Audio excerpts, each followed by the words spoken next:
Mr. President, the State of the Union address was quite a performance by President Trump. Maybe one of the highlights of humor was when he focused on the Social Security Administration. Remember what he told us? 4.7 million, quote, Social Security members, that's the term he used, 4.7 million Social Security members were between 100 and 109 years old. He went on to say that 1.3 million between the ages of 150 and 159, 130,000 over the age of 160 Social Security members. This was the president's words. And he goes on to talk about 1,039 between the age of 220 and 229.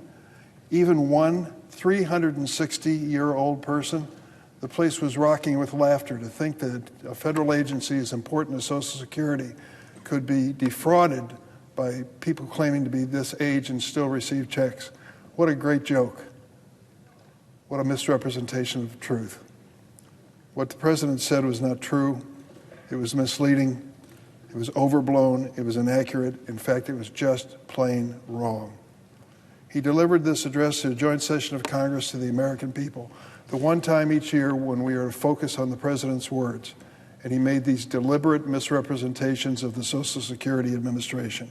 He claimed that the unelected billionaire Elon Musk and his Doge boys had identified, quote, shocking levels of incompetence and probable fraud within Social Security. Mr. Musk then claimed at a later point that tens of millions of dead people over the age of 100 are still receiving Social Security benefits. Outrageous, outrageous, and untrue. In his speech, President Trump claimed there was a 360-year-old somehow receiving Social Security benefits as a member.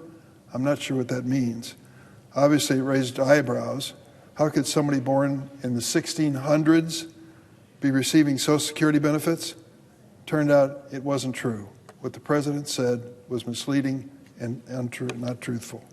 The Social Security Administration has databases that include the information on millions of Americans. Some of those records lack a recorded date of death, but of course that certainly doesn't mean that the people are still alive. And it certainly doesn't mean further that they're receiving any Social Security benefits. The Washington Post obtained internal records which show the Social Security Administration looked into this very issue last month. What did they find? Only 1,300 Americans over the age of 100 were still receiving benefits. That's far short of the, quote, shocking levels, the president said, of incompetence and probable fraud.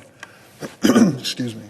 The truth is, you'd be hard-pressed to find another agency that is more closely scrutinized than Social Security. It routinely audits benefit payments to make sure they're accurate.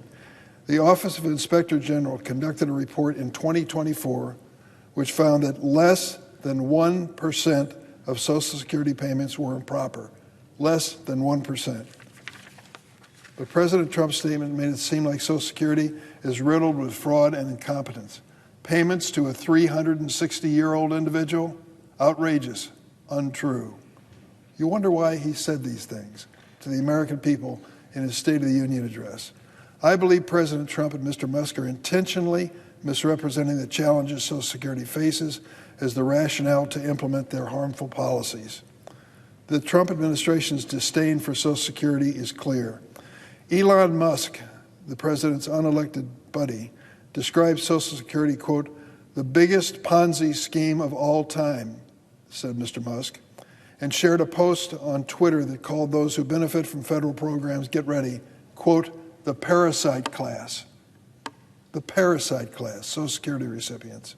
And Secretary of Commerce Howard Lutnick called Americans who were calling in to report missing Social Security benefits fraudsters. This same billionaire, Mr. Lutnick, bragged that his mother-in-law wouldn't care if she didn't receive a monthly paycheck, a monthly check from Social Security. Well, perhaps the son-in-law of a billionaire, or if your son-in-law is a billionaire, you don't care. But most people don't live that kind of life. These comments are not only wrong and misleading, they are sickening. Sickening. These people worked their whole lives paying into Social Security with the promise it would take care of them when they decided to retire. And now the question is being raised as to whether they were parasites throughout their lives. First, this disdain for Social Security and the Americans who rely on it can be found in the policies that are being pushed by the administration. The President announced that 7,000 workers at Social Security will be terminated. 7,000. That's 12% of the total Social Security workforce, at a time when the Social Security Administration is facing a 50-year staffing low. Second, the President announced that Social Security will limit 1-800 phone services. It already takes a half an hour to reach a representative at Social Security. Now there are reports it's taking several hours to get a call picked up if you have a question. Nearly 9,000 people become eligible for Social Security benefits every single day. They should not have to wait hours to speak with someone if they have a legitimate question. Third, President Trump announced the closure of Social Security offices across America, including some in my state of Illinois. I ran into an individual at a coffee shop in Springfield a few weeks ago. He's retired now. And he said, "Senator, it was smarter for me to get in the car and drive 40 minutes each way to Litchfield, Illinois, to the Social Security office, rather than wait in line for hours at the Springfield office."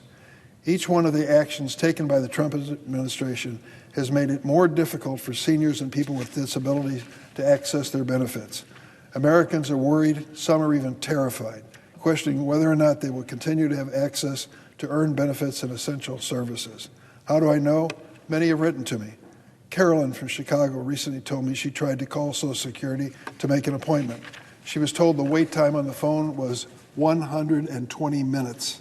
She waited the 2 hours, but still couldn't get to speak to someone, hung up, tried again later, and was told again another 120-minute wait. Imagine waiting on hold for 2 hours for your phone call not to be picked up. Carolyn told me the level of service from Social Security right now is unacceptable.